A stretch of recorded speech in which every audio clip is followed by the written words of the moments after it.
Quando eu era mais novo, achava que a pior coisa da vida era pagar boleto vencido ou lidar com sogra fofoqueira. Mas aí eu fiquei velho. Descobri que existe algo bem pior do que a conta de luz atrasada: ser tratado como estorvo pelo próprio filho. Eu me chamo Carlos, tenho 73 anos, mais rugas do que paciência. Até pouco tempo atrás, tinha um sonho bem simples: passar meus últimos anos em paz, ouvindo os discos do Alceu Valença na rede da varanda, tomando café forte e mexendo nas minhas plantinhas. Mas parece que o destino, ou melhor, o meu filho Roberto, tinha outros planos. Depois que minha esposa partiu, há 5 anos, tudo mudou. A casa ficou grande demais. Os silêncios começaram a gritar. Por insistência do próprio Roberto, fui morar com ele. Segundo ele, seria mais seguro, mais prático, mais humano. Só esqueceram de me avisar que, nessa mudança, eu deixaria de ser o pai para virar um incômodo com o CPF. Roberto tem 42 anos, cara de gerente de banco e coração de pedra. Casado com a Tainá, uma moça que acha que cozinhar é colocar comida no iFood, e pai da Lalesca, uma adolescente que fala mais com o celular do que com gente viva. Eu cheguei ali achando que ia ter um quarto e sossego, mas ganhei uma cadeira cativa na varanda dos fundos e apelidos sussurrados atrás da porta. O peso morto, o aposentado que só reclama, o velho inútil.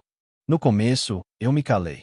Sabe aquele orgulho que machuca, mas ainda engole seco? Pois é, mas tudo tem limite. E o meu começou a rachar num sábado qualquer, quando ouvi meu próprio filho dizer para um amigo dele, com a maior naturalidade do mundo: "Cara, tu sabe como é? Velho é igual geladeira velha. Ocupa espaço e dá despesa." Eu congelei. O sangue ferveu. A orelha ficou quente. Engoli em seco e me retirei como um cachorro que sabe que não pode latir. Naquela noite, deitado num colchão duro que fazia mais barulho que sanfona em forró, encarei o teto e pensei: Carlos, ou você aceita essa humilhação calado até o fim, ou você levanta essa coluna, sacode esse bigode e mostra que velho também tem veneno. Mas antes de decidir o que fazer, as provocações foram se acumulando. Era um tal de tira essa louça da pia, já que não faz mais nada mesmo. Ou Carlos, tu ficou doido. Esse negócio de ouvir vinil é coisa de velho gagá. E quando a Tainá me viu lendo o jornal impresso, soltou uma gargalhada que ecoou na alma.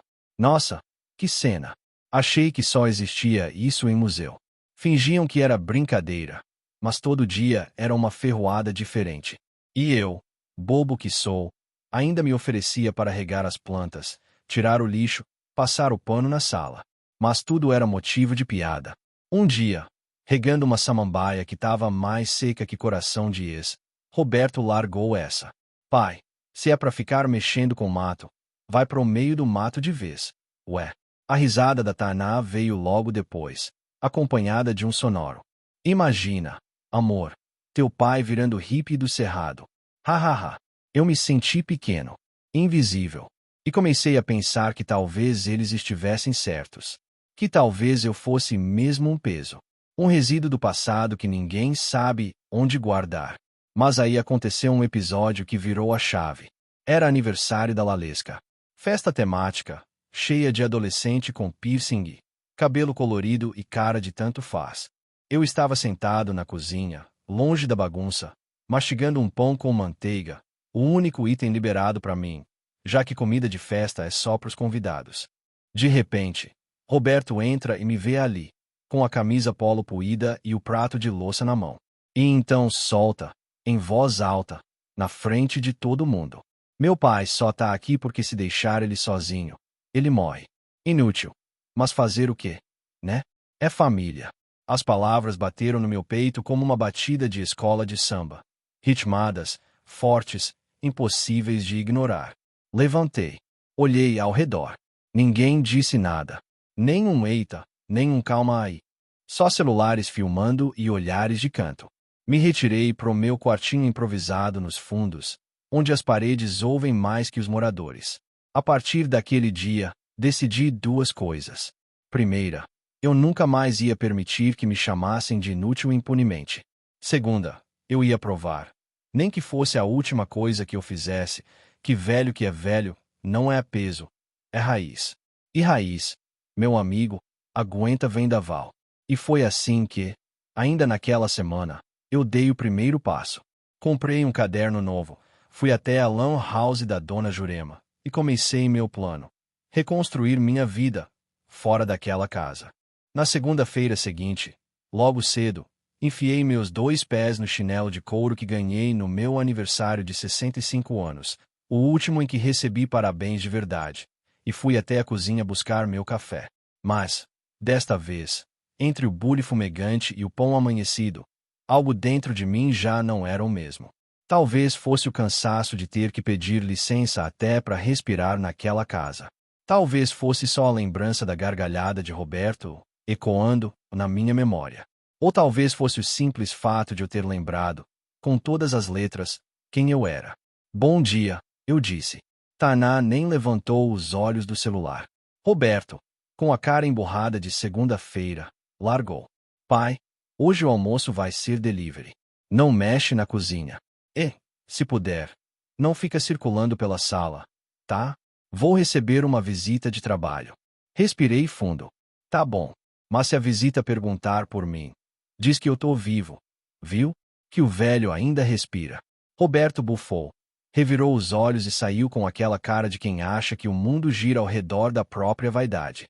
E naquele exato instante, entre o cheiro do café morno e a indiferença na cozinha, eu percebi. Eu ia sair dali. Mas não ia sair como um derrotado. Eu ia sair com dignidade. E mais, ia deixar minha marca. Peguei meu caderninho e fui direto à lan house da dona Jurema, aquela que vende impressão, xerox e salgadinho de milho no mesmo balcão. O lugar era minúsculo, abafado e tinha pôster do Leonardo DiCaprio do tempo do Titanic na parede. Mas era ali que eu ia mudar o curso da história. Dona Jurema, falei, abrindo meu caderno de anotações. A senhora ainda me ajuda com aqueles anúncios de jornal? Mas é claro, seu Carlos. O senhor quer vender alguma coisa? Não. Eu quero comprar minha liberdade. Ela franziu a testa, confusa, mas logo sorriu, porque entendeu. Aliás, Dona Jurema sempre entendeu mais de gente do que de computador.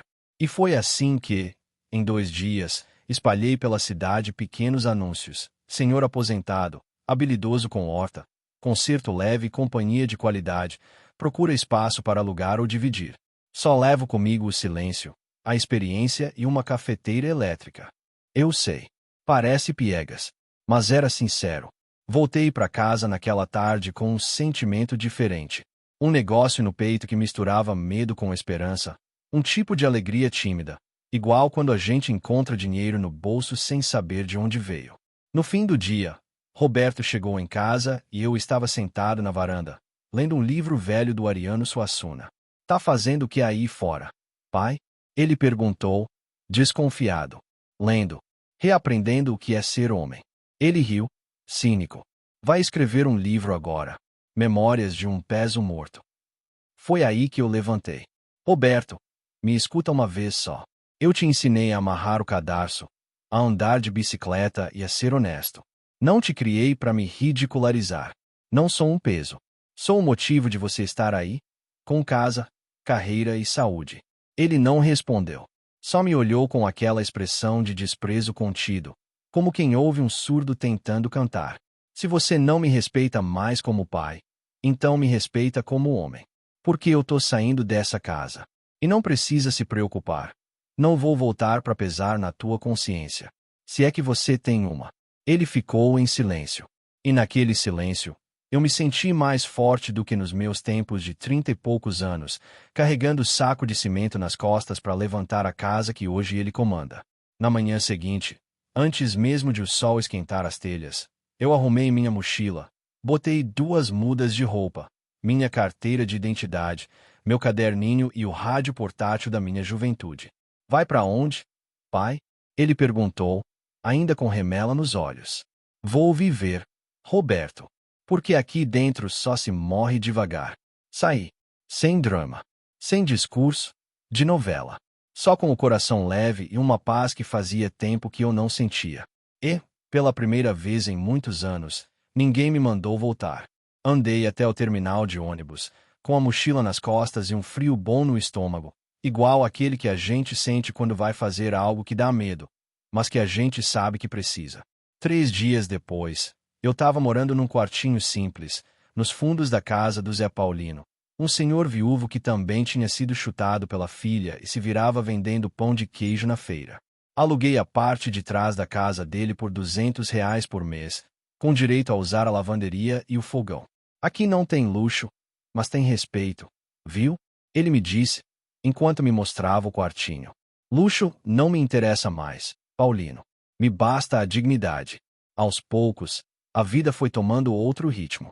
Voltei a plantar coentro, alface, pimenta de cheiro. Passei a vender mudas no portão, conversar com os vizinhos e escutar ao seu Valença bem alto, sem ninguém vir desligar. Eu ria das piadas, participava do dominó da praça. Fui até parar em grupo de WhatsApp com o nome de Senhores do Sertão. Mas é claro que nem tudo são flores. A vida ainda me guardava outras humilhações vindas do Roberto. Porque ele não ia deixar barato ver o velho, ganhando autonomia, pior, ficando conhecido na vizinhança por ser o senhor simpático do portão de ervas. E foi num desses dias tranquilos, quando tudo parecia entrar nos eixos, que um carro parou na minha porta. Era ele, com cara de poucos amigos e um envelope na mão. Precisamos conversar, ele disse, seco. Eu apenas cruzei os braços, respirei fundo e disse: então fala. Mas aqui fora, porque na minha casa, quem me chama de inútil não entra. E ali, no meio da calçada, a história começou a dar outra guinada. Roberto estava ali, parado na minha calçada, com a mesma arrogância que usava quando dizia que eu era um fardo. Só que, dessa vez, eu não era mais o pai submisso sentado na cadeira da varanda. Agora eu era o Carlos que tinha voltado a viver, e que não devia nada a ninguém. Vamos conversar, pai. Isso aqui é sério, ele disse, abanando um envelope branco como se fosse mandado judicial. Pode falar, mas antes me diz uma coisa. Você quer conversar com seu pai ou com o velho inútil? Ele ficou sem graça, coçou a nuca. Olha, pai, eu sei que exagerei em algumas coisas, mas você saiu de casa, sem nem avisar. E você esqueceu que respeito não se cobra com bilhete. Se constrói com afeto. Mas vai, fala logo. O que tem nesse envelope? Ele me entregou o papel com um certo teatro. Era um documento de procuração. Roberto queria que eu transferisse para ele a posse de um terreno que era meu, que ficava lá na beira do rio, em Lagoa do Mato. Um pedaço de terra que eu tinha comprado com suor, antes mesmo dele nascer. Segundo ele, ia ser investimento para o futuro da família. Roberto, você tá me pedindo para te dar o único pedaço de chão que me resta. Eu só quero garantir que ele não caia nas mãos erradas. A gente pode construir uma casa, alugar, sei lá. Pai, o senhor tá velho. Soltei uma risada tão amarga que até a dona da alvinha do portão da frente olhou assustada. Você acha mesmo que eu vou te dar esse terreno, depois de tudo o que você disse para mim? Pai, pelo amor de Deus. Você vai morrer um dia. Vai deixar esse negócio parado. Eu tô tentando te ajudar. Você me humilhou. Me escorraçou da sua casa. Me chamou de inútil na frente dos seus amigos. Agora vem aqui com discurso de futuro da família. O único futuro que eu tô preocupado é o meu.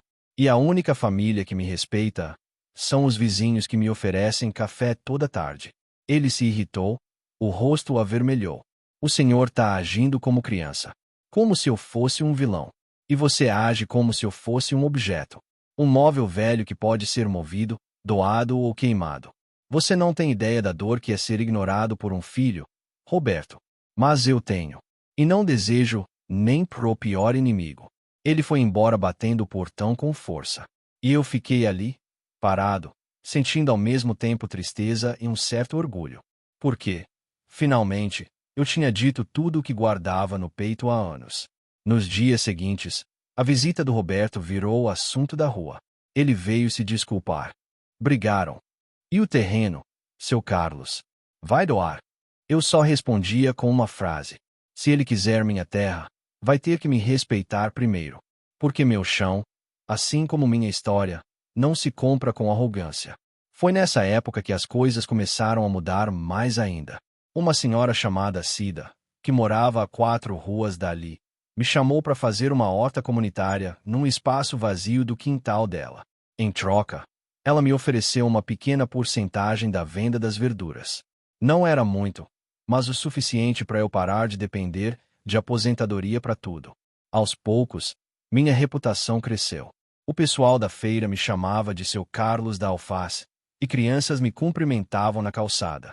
Eu voltei a ter voz, nome, importância. Foi também quando ganhei um programa de rádio na internet. Verdade.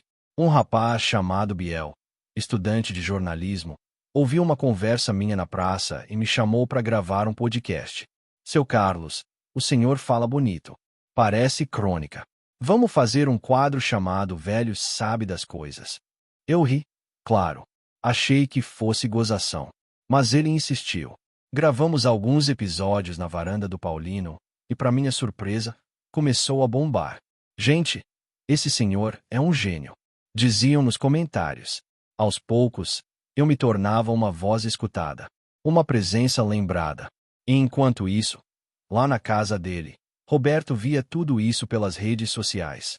Via meu nome sendo citado com carinho. Gente me mandando abraço, querendo conhecer meu tempero de vinagrete, elogiando minha fala sobre saudade. Foi aí que ele ligou de novo. Pai, ouvi seus áudios no podcast. Muito legal. Tava pensando em chamar o senhor para uma conversa lá em casa. Podemos almoçar juntos, matar saudade. Você quer matar saudade ou quer posar de filho exemplar para as câmeras? Claro que não. Só pensei que poderíamos recomeçar. Parei. Suspirei. Não era fácil. A mágoa era grande. Roberto, eu não sou contra recomeço. Mas ele só vale se vier com verdade. Eu tô cansado de virar figurante na história dos outros. Aqui, eu sou o protagonista. E não aceito menos que isso. Tá dizendo que não quer mais ter contato comigo. Tô dizendo que agora quem decide o roteiro da minha vida sou eu. E desliguei. A partir dali, algo dentro de mim firmou raízes. Eu não ia mais ser rebaixado ao papel de peso. Eu era homem, pai, cidadão, agora, também comunicador. E mais do que isso, eu era prova viva de que velho, quando bem tratado, floresce. Mas quando é pisado, vira tempestade. Acordei com o cheiro de café forte vindo da cozinha do Paulino, e um céu limpo que parecia querer me abraçar. Era uma daquelas manhãs em que a vida parece menos pesada, sabe? Só que eu já sabia, calmaria demais é prenúncio de tempestade. E a minha tempestade tinha nome e sobrenome, Roberto Carvalho da Silva. Depois que recusei a visita de reaproximação dele, ele sumiu de novo. Mas o silêncio do Roberto nunca é por acaso. Era estratégia. E eu estava certo. Na semana seguinte, enquanto eu dava entrevista para uma rádio comunitária sobre o projeto da horta coletiva que agora envolvia mais 3 vizinhos, recebi um bilhete esquisito deixado na minha caixa do correio. Carlos, se não resolver essa questão do terreno amigavelmente, vamos resolver de forma jurídica. Assinado, Roberto. Tive que reler 3 vezes. Meu próprio filho ameaçando me processar por uma terra que eu comprei quando ele ainda fazia xixi na cama. Paulino, que estava ao meu lado, disse: Esse teu filho é mais azedo que suco de tamarindo com limão verde. Mas não se preocupe, Carlos. Você tem testemunha, escritura. Acima de tudo, dignidade. Mas não é fácil, não. Ver o filho que você colocou no mundo querer te arrancar o pouco que te resta. Isso abala. Me trancafiei no quartinho, liguei o radinho e botei para tocar a anunciação do Alceu Valença. E chorei. Chorei com vontade. A música dizia: tu vens, eu já escuto os teus sinais. E eu pensava: o sinal é claro. Ou reajo, ou ele me destrói. Foi então que, no meio das minhas lágrimas, o telefone tocou. Era o Biel. Seu Carlos, o senhor não vai acreditar. O podcast explodiu. A gente tá no Spotify Brasil como top 10 da semana em conteúdo social. Vão chamar o senhor para uma entrevista na TV local. Eu congelei. Eu, Carlos, velho, inútil. Top 10. No outro dia, fui à entrevista. Camisa engomada, calça passada, cabelo penteado com pente de dente largo e um cheiro discreto de loção pós-barba. Na sala de espera da emissora, uma repórter jovem me olhou e disse: "O senhor é o Carlos da Horta, do podcast. Adoro seu episódio sobre respeito em família." Tive que mostrar pro meu pai. Eu sorri. Entrei no estúdio, luzes acesas, microfone ligado, e lá estava eu, ao vivo, falando para milhares de ouvintes. O que me fizeram chamar de inutilidade, na verdade, era sabedoria acumulada. O que chamavam de lentidão era calma, e o que chamavam de peso era raiz. Se ser velho é ser inútil, então me digam, por que é que todo mundo corre atrás do que só os velhos têm? Memória, história, coragem de levantar depois de tanta pancada. Ao final do programa, recebi uma ligação inesperada. Era a Tana. Seu Carlos, oi. Eu ouvi a entrevista. Queria dizer que chorei. E que a gente errou feio com o senhor. Roberto tá cego. Mas eu reconheço o que fizemos. Obrigado, Tana. Mas reconhecimento sem ação é igual promessa de político. Não muda nada. Ela chorou. Eu senti. Dias depois, mais uma surpresa. Lalesca, minha neta, apareceu sozinha na porta da minha casa. Rímel borrado, blusa dos Novos Baianos, e um abraço apertado. Vô, me desculpa. Eu cresci ouvindo o papai dizendo que o senhor era problema. Mas eu descobri que o senhor é solução. Fizemos bolo de milho juntos. Conversamos. Ela ouviu meu vinil do Belchior. Me pediu até conselhos sobre a vida. Vô, e se eu quiser ser diferente? Dá tempo. Sempre dá tempo, minha filha. Só não dá para plantar mamona e esperar nascer cuscuz. Ela riu. Mas é claro que Roberto soube dessa visita. E aí, meu amigo? Aí, o sangue dele ferveu. No domingo seguinte, ele apareceu bufando. O senhor tá fazendo lavagem cerebral na minha filha. Eu tô fazendo o que você devia ter feito, sendo exemplo. O senhor tá se fazendo de vítima. Eu não preciso me fazer. Eu fui. E agora sou sobrevivente. E foi nessa hora que ele explodiu. Tá bem. Quer bancar o artista? Quer fama? Eu vou entrar com o processo.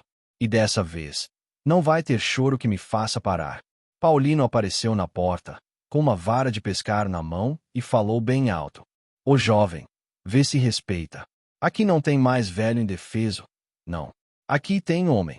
Roberto foi embora gritando, dizendo que ia expor a verdade. E eu pensei, se ele acha que eu sou o problema, ele vai ter uma grande surpresa. A notícia chegou por mensagem de voz no grupo Os Senhores do Sertão, enviada pelo próprio Paulino, mais aflito que pernilongo em orelha de bebê. Carlos, acorda. Cê viu? Teu filho deu entrevista na rádio da cidade vizinha. Disse que você era um aproveitador, que fingia ser vítima para ganhar fama e que o terreno era dele por direito. Eu respirei fundo. Abri o celular, acessei o link. E lá estava ele, Roberto, sentado em uma cadeira giratória, falando com a maior tranquilidade do mundo. Eu não queria expor minha vida familiar, mas meu pai começou a usar a própria história para se promover. Aquele terreno foi um presente, e agora ele age como se fosse dono de tudo. Eu só quero justiça. Justiça.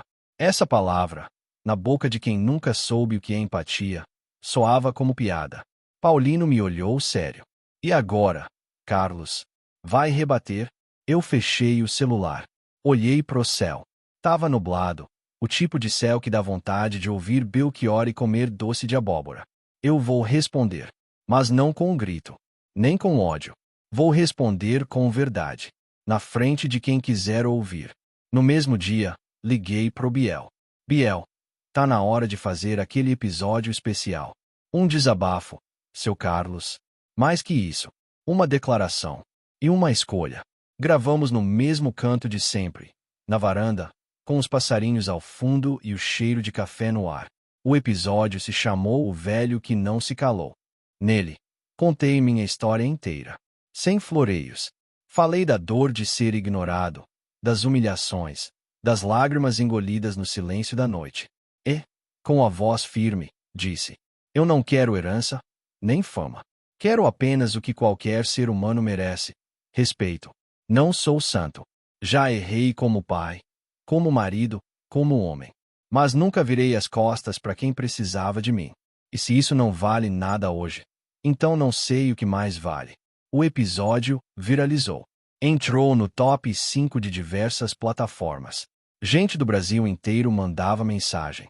Você é igual meu avô. Me fez chorar. Seu Carlos, você me lembrou do meu pai. Nunca mais vou ignorá-lo. O Senhor salvou meu casamento. Obrigado por suas palavras. E foi nesse clima que o inesperado aconteceu. A Defensoria Pública entrou em contato. Seu Carlos, ouvimos sua entrevista. Vimos as acusações públicas feitas por seu filho. O senhor gostaria de abrir uma ação por calúnia e danos morais? Eu congelei. Pela primeira vez, alguém me dava o direito de contra-atacar com as mesmas armas que sempre usaram contra mim. Mas eu pensei muito. Eu queria justiça. Mas será que era essa justiça que eu precisava? Foi quando uma ideia nasceu. Ali mesmo, entre minha dúvida e minha mágoa. Eu não vou processar, mas vou convidar ele para falar. Ao vivo. Paulino arregalou os olhos. Tá doido, homem? Não. Tá na hora dele se ver. E, talvez, se ouvir pela primeira vez. Organizamos tudo. Um evento comunitário na Praça do Bairro. Velhos em Voz Alta seria o nome. Um microfone aberto, apresentações musicais, barraca de comida e um momento especial. A conversa pública entre pai e filho. Enviei o convite pro Roberto com todas as letras. Direto, educado, firme. Ele demorou para responder. Mas respondeu. Estarei lá. Só não espere de mim o que nunca teve. Foi a primeira vez em muito tempo que senti pena dele. No dia do evento, a praça estava lotada. Gente de todas as idades. Tinha pastel frito, criança brincando, senhoras vendendo artesanato. E tinha também muita expectativa no ar. Subi ao palco montado com caixotes e um banner simples. Respeito não tem idade. O público me aplaudiu. Hoje, eu não falo só como Carlos. Falo como filho, como pai, como avô e como homem. E falo em nome de tantos que são silenciados pelo tempo. Hoje, convido meu filho Roberto a subir aqui e dizer o que quiser. Sem censura. Sem interrupção. Ele subiu. De boné, óculos escuros e cara fechada. Pegou o microfone. Engoliu seco. E então, silêncio. Foi nesse instante, entre o som dos grilos e os olhares atentos da praça, que entendi. Ele não sabia o que dizer. Pela primeira vez, o Roberto ficou pequeno diante de mim. Não de idade, mas de consciência. Ele olhou pro microfone. Pro povo. Pra mim. E largou o microfone no banco. Saiu andando. Não disse uma palavra. O silêncio dele foi mais ensurdecedor que qualquer acusação. Eu olhei pro público e disse. Às vezes, quem grita muito é justamente quem tem menos a dizer. Eu, com minha voz trêmula, venho aqui mostrar que dignidade não se cala. E que pai nenhum deveria implorar para ser ouvido. O povo aplaudiu de pé. A praça virou festa. Mas dentro de mim, eu sabia. Ainda faltava o último passo. Ainda havia algo por fazer. E no dia seguinte, com o sol nascendo forte e as hortas verdinhas me sorrindo, comecei a escrever a última carta da minha vida. Acordei antes do sol nascer. O rádio, como de costume, tocava baixo no canto da parede. A chaleira apitava no fogão de duas bocas e o cheiro de café fresco invadia meu quartinho. Mas meu peito estava cheio de outra coisa. Decisão. Eu havia passado a noite escrevendo uma carta. Uma carta que, diferente de tudo o que eu já disse ao Roberto, não era raivosa, nem triste, nem suplicante. Era a carta de um homem que, pela primeira vez, sentia que não devia mais nada. Nem explicação, nem presença. Dobrada com cuidado e presa com um elástico azul, a carta dizia assim: Roberto, hoje eu deixo de tentar ser seu pai no papel que você me permitiu, o de figura apagada e útil apenas quando lhe convém. Eu tentei. Juro que tentei. Tentei ser seu alicerce mesmo quando você só me via como entulho. Você não precisa mais me chamar de inútil. Eu mesmo aceito. Sou inútil, para quem não sabe usar afeto, memória e gratidão. Guardei mágoas, sim, mas hoje, pela primeira vez, eu escolho não carregá-las. A terra que você tanto quer continua no meu nome. Não por ego, mas porque é minha história fincada nela. E um dia, quando você entender que valor não está no que se herda, mas no que se honra, talvez essa escritura ganhe outro significado para você. Adeus, meu filho. Não por ódio, mas por paz. Carlos. Coloquei a carta num envelope pardo, com o nome dele escrito em letras bem desenhadas. Levei até a casa dele e deixei na caixa do correio. Não toquei a campainha. Não quis cena. Apenas deixei. Naquela tarde, fiz algo que nunca tinha feito. Comprei uma passagem para o litoral.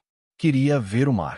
73 anos e eu nunca tinha encostado o pé na areia. Sempre fui ocupado demais cuidando de tudo, menos de mim. Fui de ônibus, ouvindo Alceu no fone de ouvido e sentindo o vento cortando meu rosto como uma bênção. Cheguei em Maceió e me hospedei numa pousada simples, mas com vista para o mar. Ali, naquele lugar onde ninguém me conhecia como velho inútil, eu me reinventei mais uma vez. Passei os dias tomando água de cocô, escrevendo cartas para ouvintes do podcast e ajudando a cozinheira da pousada a temperar os pratos com hortelã. Em uma semana, virei atração do lugar. Seu Carlos, o velho contador de histórias. E enquanto eu me preenchia de vida, Roberto se esvaziava. Sim, soube por vizinhos que, após a carta, ele tentou ir à televisão desmentir tudo, mas foi ignorado. A repercussão do evento na praça e do podcast havia virado símbolo de respeito aos idosos no bairro.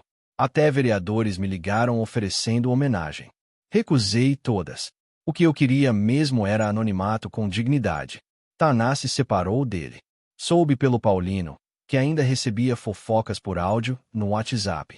Ela saiu de casa com a Lalesca e alugou um apartamento perto da escola da menina. Disse que estava cansada de viver com um homem que só sabia derrubar, nunca construir. Lalesca me mandava mensagens com frequência. Contava que estava estudando psicologia e que queria trabalhar com idosos. Vô, eu quero cuidar das pessoas que o mundo tenta descartar. Eu sorria, porque ali eu via o renascimento. E o terreno? Esse eu doei, mas não para Roberto, nem para ninguém da família. Doei para a Associação do Bairro Raízes do Futuro, que criou uma escola comunitária e uma horta educativa para crianças. Lá, colocaram uma placa. Aqui brota dignidade, em homenagem a Carlos, o homem que não se calou. Chorei quando vi a foto da placa, mas dessa vez não era de dor.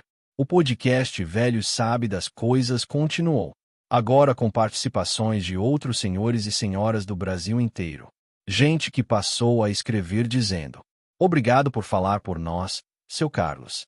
O senhor devolveu meu nome para minha própria história.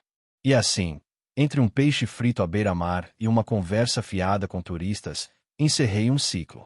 Eu não venci meu filho com grito, nem com processo. Venci com memória, dignidade e afeto. E talvez, só talvez, ele um dia entenda isso. Mas se não entender, paciência. Eu entendi. E isso basta. E aí? O que você achou da minha história? Você já passou por algo parecido? Já se sentiu descartado por alguém da sua própria família? Já foi chamado de inútil, mesmo depois de ter dado tudo de si por quem hoje nem te olha mais nos olhos? Pois é, eu sou o Carlos. E hoje eu posso dizer, sem medo, eu renasci. Mas quero saber de você agora. Comenta aqui embaixo se essa história te tocou. Se inscreve no canal. Ativa o sininho para não perder nenhuma história como essa. Balão de fala e manda esse vídeo para alguém que precisa ouvir essa lição. Alguém que talvez esteja precisando lembrar que ainda tem valor, não importa a idade. Muito obrigado por me ouvir até aqui. Nos encontramos na próxima história. Um grande abraço do Carlos. E até a próxima. Girassol.